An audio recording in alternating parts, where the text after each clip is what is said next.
Bom dia, senhora presidenta Ana Amélia. Bom dia, senadores e senadoras, quem nos ouve pela Rádio Senado, nos assiste pela TV Senado. Eu queria fazer um registro aqui, senadora Ana Amélia.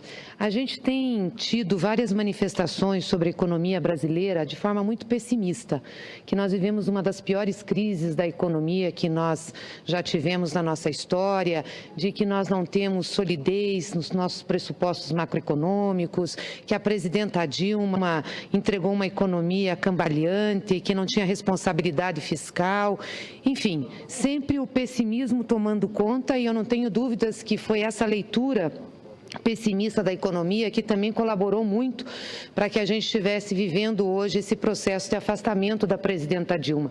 Como nós temos dito e repetido por diversas vezes, não é um impeachment com base no que a Constituição prevê, embora tenha rito, processo, mas nós sempre questionamos o conteúdo disso e temos nos manifestado de que esse impeachment é um golpe porque ele não encontra base e sustentação no que dispõe a Constituição e também no que dispõe toda a legislação brasileira sobre essa situação. E eu não tenho dúvidas que a questão da economia foi algo preponderante, inclusive a forma como a imprensa tratou, a oposição nessa casa tratou, os comentaristas, e que nós vivíamos uma das piores crises da economia da nossa história.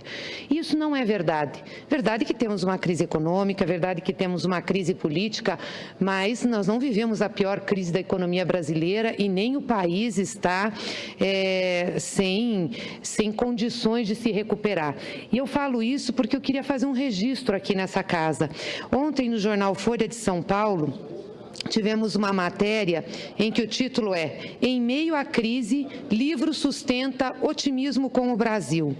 Um novo livro sustenta uma visão positiva sobre o Brasil. E esse otimismo foi debatido ontem e duramente questionado, inclusive por intelectuais, num evento que o jornal Folha de São Paulo fez. O livro chama-se Brasil em Transição, Crenças, Liderança e Mudança Institucional, e coloca o país na rota do desenvolvimento. É um livro feito por 3 professores brasileiros. Ele foi lançado, não foi lançado aqui ainda, foi lançado nos Estados Unidos, nós não temos uma versão em português, mas tem uma visão muito interessante e muito otimista do desenvolvimento do Brasil. Para os autores, o Brasil enfrenta uma crise grave, sem ter entrado em colapso, e, ao contrário, fortalece instituições que se mostram capazes de manter o país no rumo.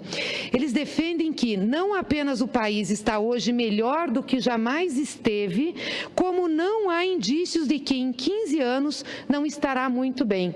Ou seja, nós conquistamos uma situação de desenvolvimento social e econômico no país, na visão dos autores, muito melhor do que nós já tivemos ao longo da nossa história.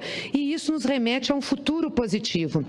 O Brasil, segundo eles, parece ser uma dessas exceções, um dos poucos países dos últimos 100 anos e dos próximos 100 anos que fará a transição para se tornar desenvolvido, afirmou o coautor Bernardo Miller, que é um economista aqui, da Universidade de Brasília, que, aliás, acho que o Senado da República poderia fazer convite a esses professores para que viessem fazer uma exposição exatamente da tese que defendem, uma apresentação do livro. O argumento deles é que, após a ditadura militar, formou-se um acordo em favor da inclusão social como um valor. Somou-se ao consenso que os autores chamam de crença também uma intolerância ao descontrole inflacionário, que selecionou outro valor dominante, a responsabilidade fiscal. A crença na inclusão social fiscalmente responsável seria, então, para os pesquisadores, o fator capaz de colocar o Brasil, após uma longa transição, no seleto clube das nações ricas. A inclusão que houve no Brasil não tem paralelo, sustentou outro professor, Marcos André Mello, da Universidade Federal de Pernambuco e coautor da obra. O Brasil foi pioneiro na inclusão do trabalhador rural em todo o mundo desenvolvido. A expansão de benefícios e do gasto social foi de tal monta que, mesmo em um contexto de responsabilidade fiscal, levou ao aumento de 11 pontos percentuais da carga tributária em relação ao PIB em 10 anos. É óbvio que teve questionamentos, mas teve também muitas concordâncias. Talvez apenas a Suécia, nos anos de 1950, tenha tido uma expansão dessa magnitude. E por que eu acho importante, presidenta, senadora Ana Amélia, fazer esse registro aqui? Primeiro, para mostrar que nós construímos uma perspectiva de desenvolvimento para o país.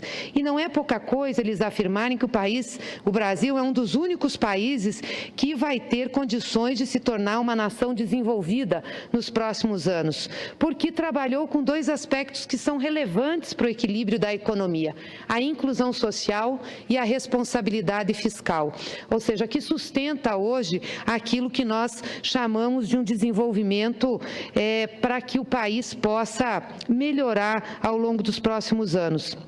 E eu falo isso porque, na realidade, o que nós estamos vendo hoje, além de uma crítica à política de desenvolvimento econômico e social adotadas pelos governos do presidente Lula, pelo governo da presidenta Dilma, também um ataque ao que a Constituição de 88 trouxe de direitos sociais, de inclusão, que, aliás, os autores se referem a isso, né, o grande pacto, colocar a inclusão social como valor na sociedade brasileira.